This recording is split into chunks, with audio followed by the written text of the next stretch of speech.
పరిశీలించుకో. ఈ పూట విన్నామా, వెళ్ళిపోయామా, తిన్నామా, పడుకున్నామా, ఇది కాదు. దేవుడు మనతో మాట్లాడాలని తన సమయాన్ని ఇస్తున్నాడు మనకి. పరలోకములో ఉన్న దేవుడండి భూలోకం మీదకి వచ్చి మాట్లాడుతున్నాడు. ఏంటిది? ఇది మామూలు విషయమా? ఇది పరలోకం నుంచి వచ్చినటువంటి ప్రత్యక్ష జ్ఞానము. ఇది లోక జ్ఞానము కాదు, ఇది ప్రకృతి సంబంధమైన జ్ఞానం కాదు, ఇది ఒక శరీర సంబంధమైన మనుషుడు ఇచ్చేటటువంటి జ్ఞానం కాదు. ఆత్మ సంబంధమైన నిత్య జీవార్థమైన పరలోక సంబంధమైన ప్రత్యక్ష జ్ఞానము దిగి వచ్చింది ఇక్కడికి. ఓకే, ఎత్తబడాలంటే ఏం కావాలి?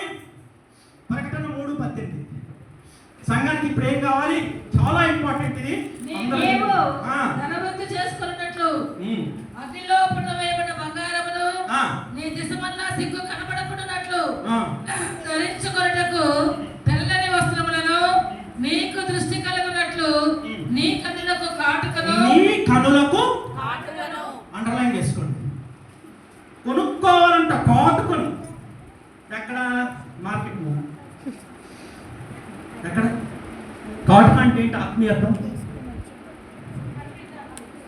ఆత్మీయర్థం ఏంటి? కాటుక అంటే ఆత్మ చెప్పుచున్న మాట కాటుకని కొనుక్కోమంటున్నాడు ప్రభు. ఈ కాటుక గురించి మనకు తెలియాలంటే 5వ అధ్యాయం 6వ వచనంలోకి వెళ్ళండి. కాటుక అంటే ఏంటో తెలుస్తుంది. ఎందుకంటే ప్రకటన గ్రంథం అలంకార రూపంలో సింహాసనమునకును ఆ 4 జీవులకును పెద్దలకును మధ్యను వధింపబడినట్లుండిన గొర్రె పిల్ల నిలిచి ఉన్నట్టు చూచితిని. ఆ గొర్రె పిల్లకు 7 కొమ్ములను 7 కన్నులు ఉండెను. ఆ కన్నులు భూమి అందంతటికి పంపబడిన దేవుని 7 ఆత్మలు. దేవునికి మహిమ కలుగును గాక. ఏంటి కాటుక? ఆత్మలు. 7 కన్నులు 7 కొమ్ములు. పరిశుద్ధాత్మ దేవుడు తన యొక్క 9 కృపా వరాలని 2 భాగాలుగా విభజిస్తే ఒకటి కన్ను, ఒకటి కొమ్ము. కన్ను అంటే జ్ఞానవరము. దేవుడికి మహిమ కలుగును గాక. దేనికి? ఇందాక ముసుగు తీసేశాడు ప్రకటన. నువ్వు ఇప్పుడు ఏం చూడాలి? జరగబోవు సంగతులను నువ్వు చూడాలి. ఆత్మీయ నేత్రాలతో, నీ మనో నేత్రాలతో చూడాలి. ఆ నేత్రాలకు ఏం కావాలంటే కాటుక కావాలి. కాటుక అంటే పరిశుద్ధాత్మ దేవుడు నీకు ఇచ్చే జ్ఞానవంతమైన కన్ను. పరిశుద్ధాత్మ దేవుడు నీకు ఇచ్చే ఒక కొమ్ము వంటి ఒక గొప్ప శక్తి. కన్ను అంటే జ్ఞానవరము, కొమ్ము అంటే శక్తివరము. ఫిలిప్పు రథం కంటే స్పీడ్గా ఉరుకుతున్నాడండి. అపోస్తుల కార్యాలయంలో విన్నారు ఎక్కడన్నా?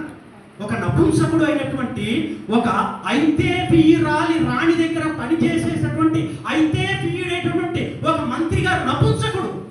ఆర్థిక శాఖ మంత్రి ఆయన. ఎవరు? ఆర్థిక శాఖ మంత్రిగా రథం మీద వస్తున్నారు. యెషయా గ్రంథం చదువుకుంటూ అర్థం కావట్లా మంత్రి గారికి అండి. మంత్రి అంటే మామూలు విషయం లోకంలో. నేను చదివా ఎంపీఏ, నేను సివిల్స్కి వెళ్ళా, 2 మార్కుల్లో పోయింది. ఎందుకంటే దేవుడు అది కాదు నన్ను ముట్టు రావాలన్నాడు. అంతే, నీ జ్ఞానం అది కాదు. ఓకే, ఈ జ్ఞానవంతుడైనటువంటి ఈ ఆర్థిక శాఖ మంత్రి గారు యెషయా గ్రంథం 53 చదువుతున్నారు రథంలో కూర్చొని. ఇప్పుడు వదిలే మహిళ చూడండి, అర్థం కావట్లా. మంత్రి గారికి ఈ లోక జ్ఞానము, ఈ లోకంలో గొప్ప జ్ఞానవంతుడండి. మామూలుకి ఇస్తారా మంత్రి పదవి? యెషయా గ్రంథం వాక్యం అర్థం కావట్లా. ఫిలిప్పు రథము గుర్రం ఎలా ఉరుకుతుంది?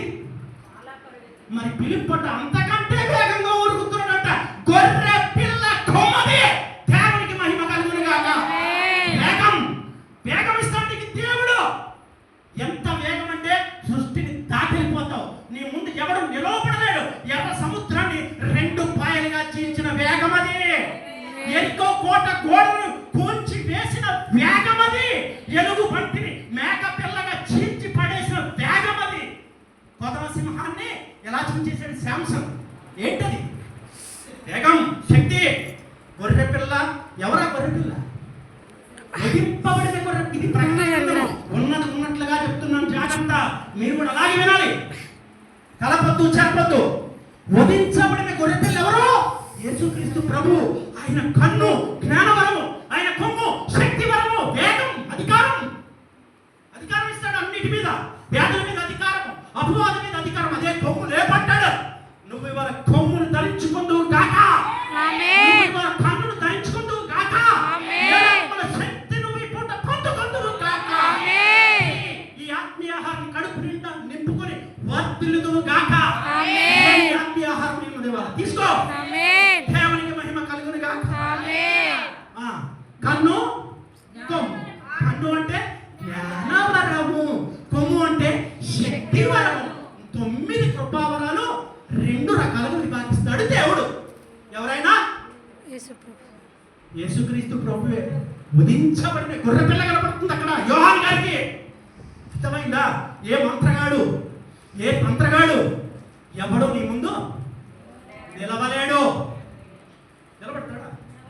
ఎంత శక్తినిచ్చాడు సంఘానికి. తీసుకుంటున్నావా? కలిగి ఉన్నావా? నువ్వు గొర్రెపిల్ల కన్ను వంటి ఆ ప్రత్యక్ష జ్ఞానాన్ని నువ్వు కలిగి ఉన్నావా? నువ్వు ఆ జ్ఞానం పొందుకుంటే రేపు రావే స్వరం నీకు వినపడుతుంది. ఎక్కి రా అంటాడు. నీ స్వరం, ఆయన స్వరం మనం వినాలి. బుద్ధి గల కన్యక, నూనె, వాక్యము, పరిశుద్ధ వాక్యము, లేఖనం అంటే వర్తమానము, బోధ. ఇప్పుడు మీకు ఏం జరుగుతుంది? బోధ జరుగుతుంది. ఏం బోధది? ఆశీర్వాదాల, స్వస్థత. తన ప్రియులు నిద్రించుచుండగా ఆయన యెహోవా గర్భఫలము యెహోవా ఇచ్చు బహుమానము. నువ్వు అడిగినా ఇస్తాడు, అడగకపోయినా ఇస్తాడు. నువ్వు రాత్రి పడుకున్నాక పొద్దుకి ఎక్కడ ఎన్నింటికి లేగాలి, ఏమి తినాలి, ఏమి తాగాలి, ఏమి ధరించుకోవాలి, అసలు నువ్వు బతుకుండాలా లేదా రాత్రి పూట నిర్ణయించేస్తాడు. నువ్వేమో ప్రార్థన చేస్తున్నావు తగులుకోని. ఎందుకంటే జ్ఞానం లేదు, ప్రత్యక్ష జ్ఞానం లేదు మనకి. లోక సంబంధమైన జ్ఞానంతో బతికేస్తున్నాం మనము.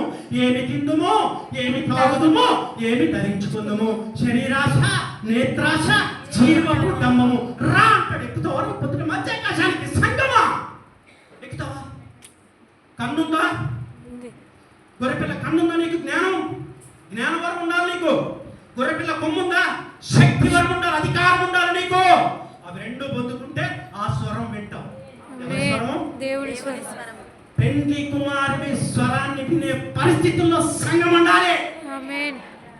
రాకడ లోకానికి రహస్యం, నీకు కాదు సంగమా. ఆయన కడుపులో ఉన్నావు నువ్వు. జగత్తు పునాది వేయబడక మునుపు ఆయన మనలను ప్రేమతో క్రీస్తులో, ఎక్కడ? క్రీస్తులో. ఎఫెసీ పత్రిక 1వ అధ్యాయం చూడండి. 1వ అధ్యాయం 6వ వచనం. సమయం లేదు. క్రీస్తులో ఉన్నాం మనం అంటే సంఘం ఏంటి? ఇప్పుడు ఆయన శిరస్సు అయితే ఆయన శరీరంలో నీకు జ్ఞానం లేదా? జ్ఞానం లేదా? నీకు శక్తి లేదా? ఉంది, కానీ నీకు అర్థం కావట్లేదు. అందుకే అంటాడు, సంఘములతో ఆత్మ చెప్పుచున్న మాట చెవి గలవాడు వినుడు కాక.